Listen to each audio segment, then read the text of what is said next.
ನಮಸ್ಕಾರ, ಪುಷ್ಪಾ ಕನ್ನಡ ಕುಕಿಂಗ್ ಚಾನಲ್ಗೆ ಸ್ವಾಗತ. ಇವತ್ತಿನ ವಿಡಿಯೋದಲ್ಲಿ ಬಿರಿಯಾನಿಯಷ್ಟೇ ರುಚಿಯಾದ ಕುಷ್ಕಾ ರೈಸ್ ಮಾಡಿ ತೋರಿಸ್ತಾ ಇದ್ದೀನಿ. ಹದವಾದ ಮಸಾಲೆ ಜೊತೆಗೆ ತುಂಬಾ ರುಚಿಯಾಗಿರುತ್ತೆ. ಒಮ್ಮೆ ಮಾಡಿದರೆ ಮತ್ತೆ ಮತ್ತೆ ಇದೇ ವಿಧಾನದಲ್ಲಿ ಮಾಡ್ತೀರಾ, ಅಷ್ಟು ರುಚಿಯಾಗಿರುತ್ತೆ.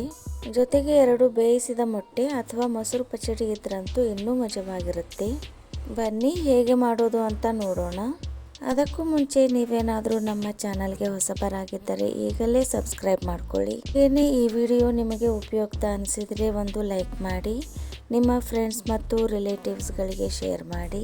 ಈಗ ಕುಷ್ಕಾ ರೈಸ್ಗೆ ಬೇಕಾಗುವ ಮಸಾಲೆಯನ್ನು ತುಂಬ ಸಿಂಪಲ್ ಆಗಿ ರೆಡಿ ಮಾಡ್ಕೊಳ್ಳೋಣ ಬನ್ನಿ. ಎಣ್ಣೆ ಸ್ವಲ್ಪ ಬೆಚ್ಚಗೆ ಆದ ನಂತರ ಲೋ ಫ್ಲೇಮ್ ಮಾಡಿ 5 ಏಲಕ್ಕಿ, 10 ರಿಂದ 12 ಮೆಣಸು, 2 ಇಂಚು ಆಗುವಷ್ಟು ದಾಲ್ಚಿನ್ನಿ, 10 ರಿಂದ 12 ಲವಂಗ, ಹಾಗೆಯೇ 1 ಮೀಡಿಯಂ ಸೈಜ್ನ ಈರುಳ್ಳಿ ಸ್ಲೈಸ್ ಆಗಿ ಕಟ್ ಮಾಡಿ ಸೇರಿಸ್ತಾ ಇದ್ದೀನಿ. ಈರುಳ್ಳಿ ಹಾಕಿದ ನಂತರ ಹೈ ಫ್ಲೇಮ್ ಮಾಡಿ ಈರುಳ್ಳಿ ಹಸಿ ವಾಸನೆ ಹೋಗಿ ಲೈಟಾಗಿ ಕಲರ್ ಚೇಂಜ್ ಆಗೋವರೆಗೂ ಫ್ರೈ ಮಾಡಿ. ಇಷ್ಟಾದ ನಂತರ ಖಾರಕ್ಕೆ 3 ರಿಂದ 4 ಹಸಿಮೆಣಸಿನಕಾಯಿ, 1 ಗೆಡ್ಡೆ ಬೆಳ್ಳುಳ್ಳಿ ಎಸಳು, 1.5 ಇಂಚು ಹಸಿ ಶುಂಠಿ ಹಾಕಿದ್ದೀನಿ. ಹಸಿಮೆಣಸಿನಕಾಯಿ ಮೇಲೆ ಸ್ವಲ್ಪ ವೈಟ್ ಪ್ಯಾಚಸ್ ಕಾಣೋವರೆಗೂ ಫ್ರೈ ಮಾಡಿ. ನಂತರ ದೊಡ್ಡದಾದರೆ 2, ಮೀಡಿಯಮ್ ಆದರೆ 3 ಟೊಮೆಟೊ ಸೇರಿಸಿ. ಟೊಮೆಟೊ ಸೇರಿಸೋದ್ರಿಂದ ಕುಷ್ಕಾನಲ್ಲಿ ಹುಳಿ ಟೇಸ್ಟ್ ಬ್ಯಾಲೆನ್ಸ್ ಆಗುತ್ತೆ. ಜೊತೆಗೆ ಉಪ್ಪು, ಖಾರ, ಮಸಾಲೆ ಸರಿ ಹಾಕಿದ್ರೆ ಯಾವುದೇ ಗ್ರೇವಿ, ಮೊಸರು ಪಚಡಿ ಕೂಡ ಬೇಕಾಗಲ್ಲ. ಟೊಮೆಟೊ ಹಸಿ ವಾಸನೆ ಹೋಗಿ ಮೇಲಿನ ಸಿಪ್ಪೆ ಸ್ವಲ್ಪ ಮೆತ್ತಗಾಗುವವರೆಗೂ ಫ್ರೈ ಮಾಡಿ. ಟೊಮೆಟೊ ಚೆನ್ನಾಗಿ ಫ್ರೈ ಮಾಡಿದ ನಂತರ 1 ಹಿಡಿ ಆಗುವಷ್ಟು ಕೊತ್ತಂಬರಿ ಸೊಪ್ಪು ಮತ್ತು ಪುದೀನ ಸೇರಿಸಿ ಮತ್ತೆ 1-2 ನಿಮಿಷ ಚೆನ್ನಾಗಿ ಮಿಕ್ಸ್ ಮಾಡ್ತಾ ಫ್ರೈ ಮಾಡಿ ಗ್ಯಾಸ್ ಫ್ಲೇಮನ್ನು ಆಫ್ ಮಾಡಿದ್ದೀನಿ. ಇದರ ಬಿಸಿ ಆರಬೇಕು, ಅಲ್ಲಿವರೆಗೂ ಮುಂದಿನ ಸ್ಟೆಪ್ ನೋಡೋಣ ಬನ್ನಿ. ನಾನಿಲ್ಲಿ 2 ಗ್ಲಾಸ್ನಷ್ಟು ಅಕ್ಕಿಯನ್ನು ತಗೊಂಡಿದ್ದೀನಿ. ಸುಮಾರು 400 ಗ್ರಾಮ್ನಷ್ಟು ಆಗುತ್ತೆ. ಅಕ್ಕಿಯನ್ನು 2 ರಿಂದ 3 ಸಲ ಚೆನ್ನಾಗಿ ತೊಳೆದು ನಂತರ ಸ್ವಲ್ಪ ನೀರನ್ನು ಹಾಕಿ ಕನಿಷ್ಠ 20 ನಿಮಿಷ ನೆನೆಯೋಕೆ ಬಿಡಿ. ಅಕ್ಕಿ ನೆನೆಸೋದ್ರಿಂದ ಉದುರಾಗಿ ಸಾಫ್ಟಾಗಿ ಇರುತ್ತೆ. ಹಾಗಾಗಿ ನೆನೆ ಹಾಕೋದು ಕೂಡ ಇಂಪಾರ್ಟೆಂಟ್ ಸ್ಟೆಪ್ ಅಂತಲೇ ಹೇಳ್ಬೋದು. ಈಗ ಮಸಾಲೆ ಬಿಸಿ ಆರಿದೆ. ಇದನ್ನು ಮಿಕ್ಸರ್ಗೆ ಹಾಕಿ ಸ್ಮೂತಾಗಿ ರುಬ್ಬಿ ತಗೊಳ್ಳೋಣ. ನಾನಿಲ್ಲಿ ರುಬ್ಬೋಕೆ ಎಕ್ಸ್ಟ್ರಾ ನೀರನ್ನು ಸೇರಿಸಿಲ್ಲ. ನಾವು ಈಗಾಗಲೇ ಹುರಿದು ತಗೊಂಡಿರುವಂಥ ಟೊಮೆಟೊ, ಈರುಳ್ಳಿನಲ್ಲಿನ ನೀರಿನಂಶದಲ್ಲಿನೇ ರುಬ್ಬಿ ತಗೊಂಡಿದ್ದೀನಿ. ನೀವು ಬೇಕಿದ್ದರೆ ಸ್ವಲ್ಪ ನೀರನ್ನು ಸೇರಿಸಿ ರುಬ್ಕೋಬಹುದು. ಮಸಾಲೆಯನ್ನು ರುಬ್ಬಿದ ನಂತರ ಮುಂದಿನ ಸ್ಟೆಪ್ ನೋಡೋಣ ಬನ್ನಿ. ನಾನಿಲ್ಲಿ 3.5 ಲೀಟರ್ನ ಕುಕ್ಕರ್ನಲ್ಲಿ ಸ್ವಲ್ಪ ಎಣ್ಣೆ ಮತ್ತು ಸ್ವಲ್ಪ ತುಪ್ಪ ಸೇರಿಸಿದ್ದೀನಿ. ತುಪ್ಪ ಹಾಕೋದ್ರಿಂದ ಅದರ ಒಂದು ಘಮ ಕುಷ್ಕಾದಲ್ಲಿ ಚೆನ್ನಾಗಿರುತ್ತೆ. ಹಾಗಂತ ತುಪ್ಪ ಹಾಕೋದು ಕಂಪಲ್ಸರಿ ಅಲ್ಲ, ಬರೀ ಎಣ್ಣೆ ಹಾಕಿ ಕೂಡ ಮಾಡ್ಕೋಬಹುದು. ಎಣ್ಣೆ ಸ್ವಲ್ಪ ಬಿಸಿ ಆದ ನಂತರ ಅದರಲ್ಲಿ ಅರ್ಧ ಟೀ ಸ್ಪೂನ್ ಆಗುವಷ್ಟು ಜೀರಿಗೆ, ಅರ್ಧ ಟೀ ಸ್ಪೂನ್ ಆಗುವಷ್ಟು ಸಾಜೀರಿಗೆ, 1 ಚಕ್ರಮಕ್ಕಿ, 1 ಪಲಾವ್ ಎಲೆ ಮತ್ತು ಸ್ವಲ್ಪ ಗೋಡಂಬಿಯನ್ನು ಸೇರಿಸಿದ್ದೀನಿ. ಎಲ್ಲವನ್ನು ಲೋ ಫ್ಲೇಮ್ನಲ್ಲಿ ಚೆನ್ನಾಗಿ ಫ್ರೈ ಮಾಡ್ಕೊಂಡ ನಂತರ ಸ್ಲೈಸ್ ಆಗಿ ಕಟ್ ಮಾಡಿರುವಂಥ 1 ಈರುಳ್ಳಿಯನ್ನು ಸೇರಿಸಿದ್ದೀನಿ.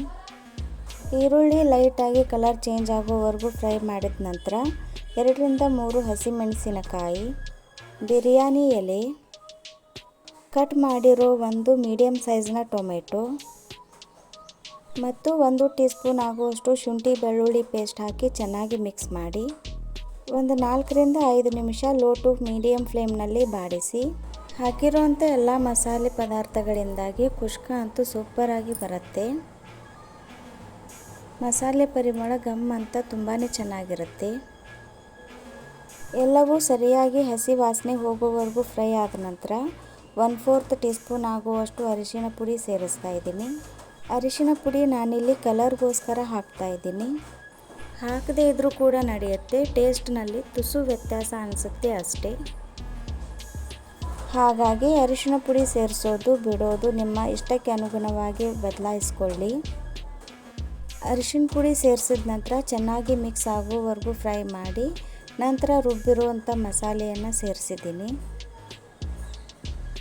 ರುಬ್ಬಿರುವಂಥ ಮಸಾಲೆಯಲ್ಲಿನ ಎಲ್ಲ ಪದಾರ್ಥಗಳನ್ನು ಮೊದಲೇ ಚೆನ್ನಾಗಿ ಹುರಿದಿರೋದ್ರಿಂದ ಜಾಸ್ತಿ ಹೊತ್ತು ಬೇಯಿಸಬೇಕು ಅಂತೇನಿಲ್ಲ. 1 ನಿಮಿಷ ಚೆನ್ನಾಗಿ ಮಿಕ್ಸ್ ಮಾಡ್ತಾ ಬೇಯಿಸಿದ ನಂತರ 1 ಗ್ಲಾಸ್ ಅಕ್ಕಿಗೆ 1.5 ಗ್ಲಾಸ್ ಆಗುವಷ್ಟು ನೀರು ಸೇರಿಸ್ತಾ ಇದ್ದೀನಿ. ಅಂದರೆ 2 ಗ್ಲಾಸ್ ಅಕ್ಕಿಗೆ 3 ಗ್ಲಾಸ್ ನೀರನ್ನು ಸೇರಿಸ್ತಾ ಇದ್ದೀನಿ. ಜೊತೆಗೆ ರುಚಿಗೆ ತಕ್ಕಷ್ಟು ಉಪ್ಪು, ಸ್ವಲ್ಪ ಕೊತ್ತಂಬರಿ ಮತ್ತು ಪುದೀನ ಸೊಪ್ಪು, 1 ಟೀ ಸ್ಪೂನ್ ಆಗುವಷ್ಟು ನಿಂಬೆ ರಸ ಸೇರಿಸಿ. ನಾನಿಲ್ಲಿ 2 ಗ್ಲಾಸ್ ಅಕ್ಕಿ ತೊಗೊಂಡಿರೋದ್ರಿಂದ 3 ಗ್ಲಾಸ್ನಷ್ಟು ನೀರು ಸಾಕಾಗುತ್ತೆ ಮತ್ತು 20 ರಿಂದ 30 ನಿಮಿಷ ಅಕ್ಕಿಯನ್ನು ನೆನೆಸಿರೋದ್ರಿಂದ ಇಷ್ಟು ನೀರು ಕುಕ್ಕರ್ನಲ್ಲಿ ಮಾಡುವಾಗ ಸರಿ ಆಗುತ್ತೆ. ಆದರೆ ಓಪನ್ ಪಾತ್ರೆಯಲ್ಲಿ ಮಾಡುವಾಗ 1 ಗ್ಲಾಸ್ ಅಕ್ಕಿಗೆ 2 ಗ್ಲಾಸ್ನಷ್ಟು ನೀರು ಬೇಕಾಗುತ್ತೆ. ನೀರು ಈ ರೀತಿ ಚೆನ್ನಾಗಿ ಕುದೀತಾ ಇರುವಾಗ ನೆನೆಸಿದ ಅಕ್ಕಿಯನ್ನು ಸೇರಿಸಿ ಚೆನ್ನಾಗಿ ಮಿಕ್ಸ್ ಮಾಡಿ. ಮತ್ತೆ ಚೆನ್ನಾಗಿ ಕುದಿ ಬರೋವರೆಗೂ ಕಾಯ್ದು ಚೆನ್ನಾಗಿ ಕುದೀತಾ ಇರುವಾಗ ಮತ್ತೊಮ್ಮೆ ಮಿಕ್ಸ್ ಮಾಡಿ ಕುಕ್ಕರ್ನ ಲಿಡ್ಡನ್ನು ಕ್ಲೋಸ್ ಮಾಡಿ. ಲಿಡ್ ಕ್ಲೋಸ್ ಮಾಡಿದ ನಂತರ ಲೋ ಫ್ಲೇಮ್ ಮಾಡಿ 5 ನಿಮಿಷ ಬಿಡಿ, ಇಲ್ಲವೇ ಮೀಡಿಯಮ್ ಫ್ಲೇಮ್ ಮಾಡಿದರೆ 1 ವಿಸಿಲ್ ಮಾಡಿಸಿ. ನಂತರ ಗ್ಯಾಸ್ ಫ್ಲೇಮನ್ನು ಆಫ್ ಮಾಡಿ. ಗ್ಯಾಸ್ ಫ್ಲೇಮ್ ಆಫ್ ಮಾಡಿದ ಮೇಲೆ 15 ರಿಂದ 20 ನಿಮಿಷ ಆದ ನಂತರ ಸಾಫ್ಟ್ ಆಗಿರುವಂಥ ಉದುರುದುರಾಗಿರುವಂಥ ಬಿರಿಯಾನಿ ಅಷ್ಟೇ ರುಚಿಯಾದ ಕುಷ್ಕಾ ರೈಸ್ ರೆಡಿ ಆಗುತ್ತೆ. ಉಪ್ಪು, ಖಾರ, ಹುಳಿ, ಮಸಾಲೆ ಎಲ್ಲ ಇರೋದ್ರಿಂದ ಹಾಗೆ ತಿನ್ನೋಕ್ಕೂ ಚೆನ್ನಾಗಿರುತ್ತೆ. ಮೊಟ್ಟೆ ಇಲ್ಲವೇ ಮೊಸರು ಪಚಡಿ ಜೊತೆಗೂ ಕೂಡ ಸೂಪರ್ ಆಗಿರುತ್ತೆ. ಖಂಡಿತ ನಿಮ್ಮ ಮನೆಯಲ್ಲಿ ಒಮ್ಮೆ ಟ್ರೈ ಮಾಡಿ, ಎಲ್ಲರಿಗೂ ಇಷ್ಟ ಆಗುತ್ತೆ. ಹಾಗೆಯೇ ಈ ವಿಡಿಯೋ ನಿಮಗೆ ಉಪಯುಕ್ತ ಅನಿಸಿದರೆ ಒಂದು ಲೈಕ್ ಮಾಡಿ, ಶೇರ್ ಮಾಡಿ, ಕಮೆಂಟ್ ಮಾಡಿ ಮತ್ತು ಸಬ್ಸ್ಕ್ರೈಬ್ ಮಾಡಿ. Keep watching and thank you.